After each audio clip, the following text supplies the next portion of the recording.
আজকে একটি air condition special একটি সিস্টেম নিয়ে কথা বলবো। এসিতে ঠান্ডা কমে গেছে বা ঠান্ডা হচ্ছে না, তো সেই বিষয় নিয়ে আজকে কথা বলবো। তো এই যে টিউবটি দেখতে পাচ্ছেন, এটা মূলত এয়ার কন্ডিশন আউটডোর ইউনিটে থেকে থাকে। তো এটার কাজ হচ্ছে এসির ইনডোর ইউনিটকে সবসময় কুলিং টেম্পারেচারে রাখা।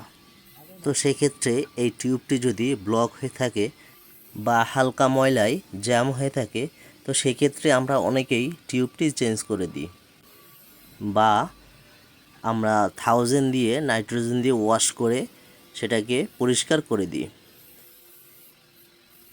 তো এটা যদি দিয়ে পরিষ্কার করে দেওয়া হয় এইভাবে, তো আশা করি টিউবটি আর চেঞ্জ করা লাগে না।